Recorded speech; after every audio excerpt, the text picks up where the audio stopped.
Olá, é Notícia Entrevista hoje, o jornalista, escritor e político Fernando Gabeira. Gabeira, obrigado por ter aceito essa entrevista. Tudo bem com você? Tudo bem. Gabeira, começar falando um pouco da sua história pessoal. Você é mineiro, nasceu em Juiz de Fora, cresceu em Juiz de Fora. Quais são as memórias mais marcantes da sua infância e adolescência em Juiz de Fora? Olha, Juiz de Fora é uma cidade muito influenciada pelo Rio de Janeiro. Então, uma das lembranças que eu tenho grande de Juiz de Fora era também a minha vontade de me mudar para o Rio de Janeiro. Nós éramos estudantes e a nossa escola nos trazia em algumas excursões a Petrópolis. E o meu grande desejo nessas excursões era exatamente subir um pouco mais e ver de cima o Rio de Janeiro. Ser carioca por adoção, assim. Mas eu gosto muito de Juiz de Fora, tenho uma excelente relação com a cidade, mas não me lembro mais, me lembro de ter começado o jornalismo lá, me lembro de ter começado também como líder estudantil. Eu fui dirigente da União Estudantil de Juiz de Fora aos 17 anos e no auge de uma greve que nós estávamos realizando, eu comecei também a trabalhar. Fui convidado por um jornal de oposição, que era oposição a tudo, ao governo estadual, municipal, federal, que era o binômio, né? Mais tarde empastelado no golpe de 64. De 64.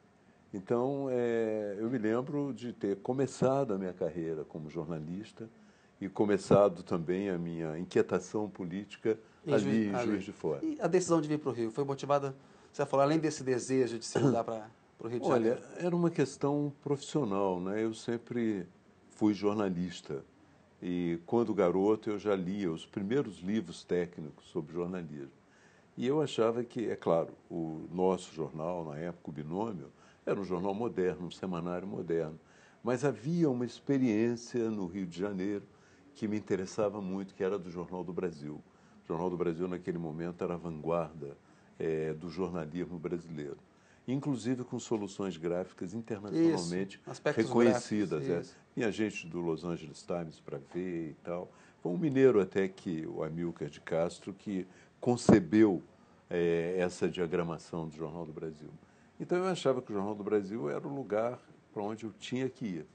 E acabei entrando um dia no jornal com uma pastinha na mão, sem dinheiro, sem nada. Falei, olha, eu sou jornalista, queria trabalhar aí. Ele me olhou, o chefe de reportagem me olhou com uma cara assustada e falou assim, você é jornalista, menino? Então vai lá e escreve uma reportagem para mim. Eu fui lá e escrevi uma reportagem. Você se lembra qual era o tema? Não, era um lead. Escreve um lead. Eu escrevi um lead sobre um desastre, entreguei ele, ele olhou e falou assim, você é jornalista, mas eu não tenho trabalho aqui. Você pode ficar aí como estagiário? Eu falei, então eu fico. Começou assim no JB? Comecei assim. E o Rio de Janeiro, antes do golpe, havia vários jornais do Rio de Janeiro, né? O mal que o golpe fez à imprensa foi acabar com uma diversidade que tinha, era bem maior, né? Eu acho que sim, nós podemos atribuir ao golpe, porque o golpe aceita tudo, mas eu acho também que as grandes cidades do mundo estão perdendo os jornais. Isso é verdade também. Quer dizer, um movimento quase que internacional de redução. Tem uma concentração. A um grande órgão diário numa cidade. Numa grande cidade. Ô, Gabeira, e a sua decisão de entrar no MR8, o Movimento Revolucionário 8 de Outubro, ou seja, a sua militância na luta armada? Como é que você tomou essa decisão, que é uma decisão grave assim, na vida de um jovem? Eu vou pegar em armas para enfrentar a ditadura. É grave, mas os jovens também têm uma leveza muito grande em tomar decisões graves sem perceber que estão tomando. Era uma dissidência comunista de jovens universitários, com uma presença muito grande no movimento estudantil. E como eu trabalhava no Jornal do Brasil, via da sacada aquelas manifestações, dali para descer e participar delas foi um passo. Era apenas descer as escadas. Eu comecei a descer as escadas, participei de uma, de duas, e depois me integrei e comecei a participar dessa organização que se chamava Dissidência Comunista. Como a polícia prendeu um grupo que se chamava MR8 e foi totalmente dizimado pela polícia, em Niterói até, a dissidência comunista, para irritar um pouco a polícia, pensou, agora o MR8 somos nós. Vocês achavam que tinham liquidado o MR8, mas o MR8 somos nós. Então surgiu essa ideia do MR8, esse nome do MR8, num corpo já antigo. Uma marca de fantasia. Exatamente, num corpo já antigo. Ô, Gabeira, você participou ali de um dos eventos mais usados da luta armada, que foi o sequestro do Charles Elbrick, o então embaixador americano no Brasil, né? E houve uma troca por prisioneiros, ou seja, uma ação da luta armada que deu certo do ponto de vista, foi planejada e ela conseguiu atingir o objetivo dela. Qual que é a importância dessa ação para o combate à ditadura, na sua opinião? Ela foi muito importante ou não foi tão importante, olhando hoje em perspectiva? Olha, eu achei até que já tinha esgotado esse tema, né? Mas eu vou voltar porque É a sua primeira entrevista na notícia. sempre começam coisas novas, né? Sempre surgem coisas novas. Eu acho o seguinte, que de um ponto de vista de ousadia, foi uma ação que trouxe muita atenção para a resistência ao Brasil e para a existência da ditadura mesmo. Eu acho que, desse ponto de vista, a gente já tinha o quê? Havia antes um sequestro em Cuba do Fangio, um corredor, Juan Fangio, que era um corredor de automóveis que foi sequestrado, mas de uma forma propagandística. Depois ele foi entregue. Então não havia ainda essa forma de luta muito consolidada. Então foi feito no Brasil, chamou muito a atenção para a ditadura, para a existência de uma resistência armada, mas na verdade não fez avançar tanto a consciência como se supunha, não é? As pessoas torceram, as que queriam torceram para que o sequestro desse certo. Houve uma participação como espectadores, mas não houve um acúmulo de forças na esquerda em função dessa ação. Foram libertadas 15 pessoas, o que também foi importante, porque 15 pessoas, algumas delas ameaçadas, Certamente morreriam torturadas na tortura, né? e tal. Então foi uma forma também de contribuir. A minha participação, eu era um intelectual que trabalhava com a organização, a minha participação foi um pouco acidental, no sentido de que eu não era um quadro da luta armada. Eu era o cara que fazia o jornal clandestino, e tinha uma casa grande onde eu havia comprado, junto com a organização, um offset para fazer um jornal nacional. Então eu ia ficar em casa fazendo jornal. Aí eu falei, mas que casa boa, vamos usá-la também para guardar o embaixador americano. Foi aí que a minha participação se deu. Pois é, você escreveu O Que é Isso, Companheiro, que é um livro, enfim, que todos os jornalistas da minha geração leram, teve também o filme. E tem muitos militantes de esquerda que se queixam que no livro e no filme se ressalta a sua participação como se ela tivesse tido maior importância. Como é que você responde a essa crítica desses militantes? O Gabeira não teve essa participação toda, mas no livro ele inflou um pouco a parte dele. Porque o livro tem uma coisa da sua memória, como você viu o episódio, né? Cada um vê da maneira como viu, né? Mas eu sou absolutamente tranquilo. Também não tive, então não tive, pronto. Eu não tenho nenhuma aspiração de ter tido uma grande participação. Pelo contrário, o sequestro do embaixador americano é algo, quando eu penso nele, até um pouco doloroso para mim. Eu não gostaria, porque eu acho o seguinte, que o sequestro é uma forma de luta muito violenta, não é? Você separa a pessoa da família dela, dos amigos. E você acha, bom, mas esse é o embaixador americano. Mas acontece que ele não é só um embaixador americano, ele é uma pessoa também. E ao tomar contato com a pessoa, tomar contato depois com a família, me tornei amigo da filha do embaixador, que esteve no Brasil, jantamos juntos, conversamos muitas vezes. Eu acabei chegando à conclusão de que o sequestro é uma forma de luta que deveria ser, pelo menos no meu horizonte, completamente Até afastada. porque se você não tem a sua reivindicação atendida, a resposta é matar o Lógico. sequestrado, né? É muito violento, eu acho que o ideal seria não ter participado. Mais uma vez, participando. Você se transformou num pacifista, né, Gabeira? Você hoje, e depois quando você voltou para o Brasil, você teve exilado durante o tempo, nós vamos falar um pouquinho disso, você assumiu também causas ambientalistas e hoje, me parece, é correto essa avaliação de que você se transformou num pacifista e acha que, por exemplo, já hoje, com o que você pensa hoje, você repetiria o episódio da luta armada? Não, absolutamente. Com o que eu penso hoje, eu acho que eu resistiria politicamente, não é? E, evidentemente, que depois que nós fizemos toda a resistência, que fomos dizimados, surgiram também para nós experiências internacionais que nós não conhecíamos bem. No meu caso, eu comecei a estudar melhor a do Luther King nos Estados Unidos, a do Gandhi, na Índia. São experiências que aconteceram, mas que eu não tinha ainda estudado bem, né? E eu compreendo, eu acho que esses homens e essas lutas baseadas na não violência acabaram tendo um resultado melhor do que as lutas violentas e com vantagens de ter poupado muitas vidas. Você falou aí, ou seja, a esquerda ela foi dizimada, a luta armada perdeu a batalha, né? Perdeu a guerra. Agora, olhando hoje, você acha que foi um erro ter... Você, claro, como você pensa hoje, você acha que sim. Mas, historicamente, quando você olha para a luta armada, ela teve um papel importante no combate à ditadura ou não? E não é o episódio do Charles Elbert. Ela como um todo, esses grupos todos falando, nós vamos resistir por armas, é o nosso direito de resistência. Porque mesmo aqueles que não resistiram pela luta armada, acabaram, muitos deles, mortos e torturados pela ditadura, né, Gabeira? Exato. Eu acho que a luta armada teve um papel, mas esse papel, às vezes, é um pouco difícil de você caracterizar.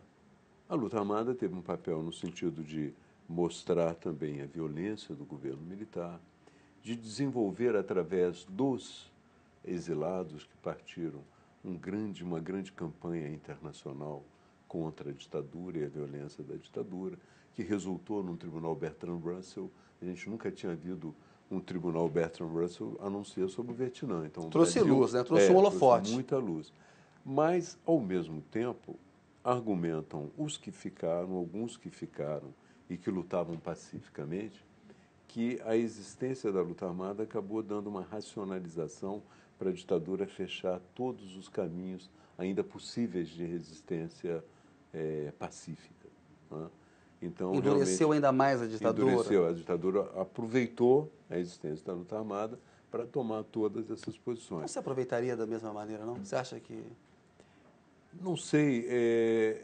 O problema é que nós estamos no contexto também da Guerra Fria. E a Revolução Cubana havia triunfado, né? E havia realmente um medo real da ascensão do comunismo na América Latina. Então, a luta contra o comunismo era um ponto-chave deles. Eu acho que talvez eles pudessem endurecer mais de qualquer maneira, mas a existência de grupos armados contestando acabou dando, primeiro, tiveram que organizar melhor a repressão, unificar a repressão, dar a ela um sentido muito mais racional do que antes. Então, pegaram os melhores da polícia, os melhores do exército, os melhores aeronáuticos. Gabeira, muitas vezes a direita invoca um argumento, você falou aí, havia o contexto da Guerra Fria, uma preocupação com a ascensão do comunismo depois da Revolução Cubana em 59, mas esse argumento que a direita invoca às vezes, que havia o risco de um golpe de esquerda no Brasil, que o Jão caminharia para isso. O que você acha dessa avaliação? Não é exagerada, Gabeira? Eu acho que houve um exagero, né? Porque, na verdade, o Jango não queria um golpe de esquerda. O que havia era uma pressão muito grande sobre o Jango dos grupos colocados à esquerda.